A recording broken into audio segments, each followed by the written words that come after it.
and press the handle to lock the doors that he was going to avoid her and her friends completely instead.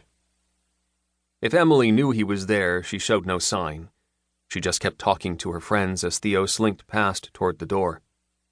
"Hey, douchebag." No. Theo whirled around. In his mad desire to avoid the cool crowd, he had missed the gang of thugs crowding the other side of the entrance to the restaurant. "What's up, Bertier?" Theo said, trying to play cool and comfortable. Carl Bertier laughed and put his hand on his shaved head. "What's up? Bro, you talk like we're friends. I ain't your friend, Essex, but..." He stepped next to Theo and put his burly arm around Theo's shoulders. Bertier's friends gawked and laughed like a pack of hyenas. "Me and my boys here don't got any cash for pizza. How about you hook us up?" Theo cringed. While the popular kids could be cruel at times, Bertier and his kind were downright dangerous. Carl himself had been in and out of juvie 3 times in the past 2 years. Theo often wondered why the system continued to allow people like that back into school. "I only have enough money for myself," he said, hating the tremble in his voice.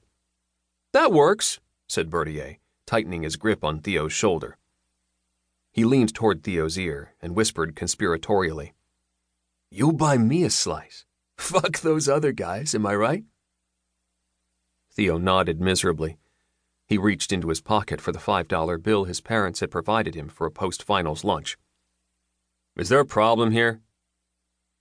Theo's friend Bill, a baseball player who dabbled in the world of the cool crowd but spent most of his time out of it, had arrived and was walking purposefully over to Theo and Bertier. Theo noticed the crowd around Emily Nelson were watching the drama unfold. "Billy the Kid, this don't concern you," Bertier said. He took his arm off Theo's shoulders, but if he was at all worried about Bill's arrival, he didn't show it. To the contrary, the broad, stupid smile on his face seemed to say that he was just as pleased as Punch with this new development. "If it concerns my friend, it concerns me," Bill said. "If you have any sense in that big fat melon you call a head, you'll take your buddies and go find some other part of town to stink up." Bertier got up in Bill's face. His friends crowded in behind him. Theo ducked back behind his friend, grateful to be out of Bertier's reach. "You want to watch yourself," Bertier said. "My boys don't like you getting all tough with me." The 2 teens stared at each other, faces inches apart. Theo was sure they were going to come to blows, and he didn't know what he would be able to do to help Bill. Then, a few of the guys who knew Bill from the baseball team walked past Theo and right up to ground zero of the conflict. Bertier backed away. "This place sucks ass anyway. Let's go, boys." As Mifflin's resident troublemakers filed into their car, Bertier blew a kiss at Bill and Theo. "Some other time, losers." Theo looked around. The cool kids had already forgotten about the whole incident and were back talking about whatever it was people like that talked about. To Theo, that was a whole other world. "Thanks for the help," he said to Bill. "Those guys are such assholes. Those guys are what's wrong with this town. Don't worry, Theo. My pop says that dumb shits like that end up in jail or working at Mickey D's." Theo laughed. "Yeah, man, I know. I just wish I could stand up to them. Or talk to Emily. I don't know what's wrong with me." They walked into the pizza shop.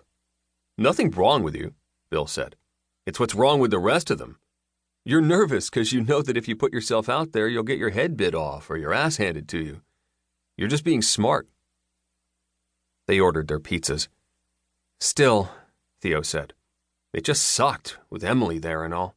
"Enough about Emily," Bill said. "Dude, she doesn't know you exist. Forget about her. There are like a million awesome girls out there.